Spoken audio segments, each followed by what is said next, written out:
Today is a very exciting day for CS2 because, as you can see on screen, Train has made its return into the game and it is completely reworked and reimagined. So we can go over all of the changes made to Train and kind of talk about how I think it's going to play differently, and also we'll go over the patch notes because there was 4 other community maps added to the game, as well as some changes made to Overpass and some really good changes made to damage prediction and overall responsiveness. But we'll get into all the patch notes right after a quick word from today's sponsor. Today's video is sponsored by SkinsMonkey. Now, if you're not familiar with SkinsMonkey, this is a trade site that allows you to take some of the old and crusty skins out of your inventory and you can actually trade them in for something a little bit new, a little bit shinier than what you have right now. And it's really easy to do this. Actually, all you need to do is log in through Steam, pick the skins that you don't want to use anymore, grab the ones that you do, and then click trade. All trades will pretty much happen immediately, and any balance that you don't use in your trade actually stays on the site for you to use for any future trades that you decide to do. And right now, if you use the link in the description, you can actually get a 35% deposit bonus, and that's good for up to $100. So let's say you deposit $100, you would actually get $135 on the site if you use my link.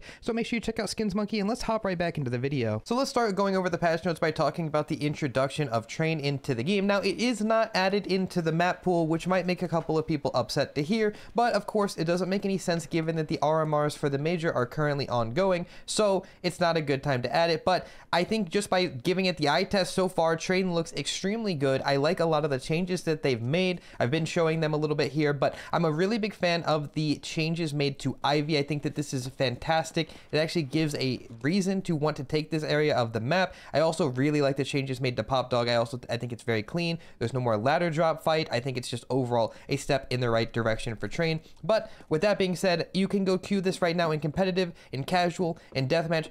Give me your thoughts and let me know in the comments below, because I'm going to be doing a lot of videos on Train in the upcoming weeks. So let me know what you guys are thinking about it overall and what kind of content you want to see. We'll move on by talking about Overpass. Now, Overpass got a couple of changes, just some small ones. The biggest one being the Overpass canals area and the pit in B no longer has water in it. I think it makes a lot of sense. It's a shame, you know, Valve put a lot of effort into putting water into the map and making it clean. They tried really hard to make it work, but they just have removed it. Whether this is for FPS reasons or just because they were tired of messing with it, it remains to be seen, but for now, it is gone.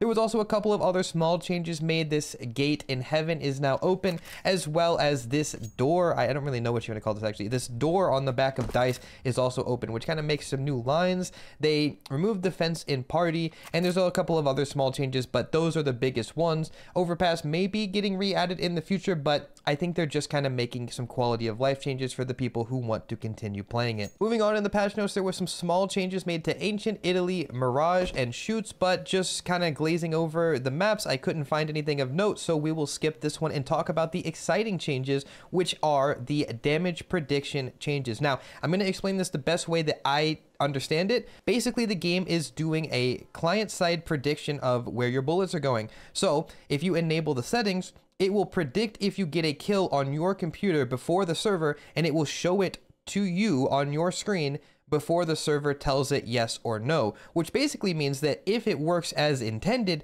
it's gonna feel really responsive. I tested this out in a deathmatch server, and I have to be completely honest with you, it felt amazing. It felt just like shooting bots in CSGO, and it's pretty crazy, but don't take my word for it. Go test it out yourself and let me know what you guys are thinking. So far, I've heard reports that this setting does not work very well on high ping, and it's playing a lot of false dink sounds. It'll get me killed.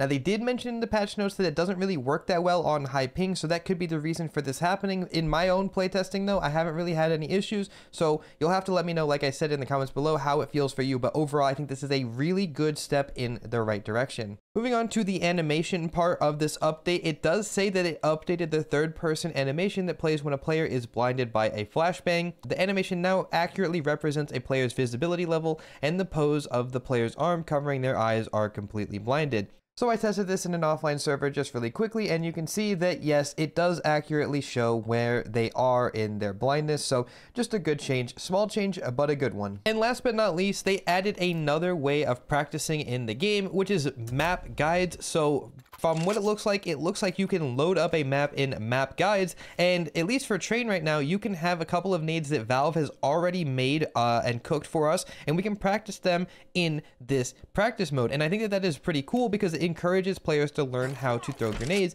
and it gives them lineups in a way that's easy to learn. Now, it is only available for train, but you are able to make your own nade lineups and save them, and I think that that will stay as long as you practice. So you can eventually have nade lineups for every single map, and you will never forget them. I even think that pros might use this because why wouldn't you? It saves. You don't have to pay for a third-party client like Refrag to save your nades, and you can practice them and never forget them. So I really do like this change. Now, it is pretty good for also people who watch my videos and they learn tips, because a lot of people say, Austin, I always watch your tips, but I never ever remember them. Well, now what you can do is when you see one of my videos and I teach a nade, you can actually go into your own map guide, I guess is what they're called right now, and you can make your own lineup so that you can go back and practice it later. So I love that from Valve. I think that that's really good. It just makes it so that the player can just get better. And that's pretty much everything for this update. Of course, it's a pretty big update. I'm glad to see some community maps added as well as train back in the game, but you guys definitely need to let me know what you guys are thinking about this update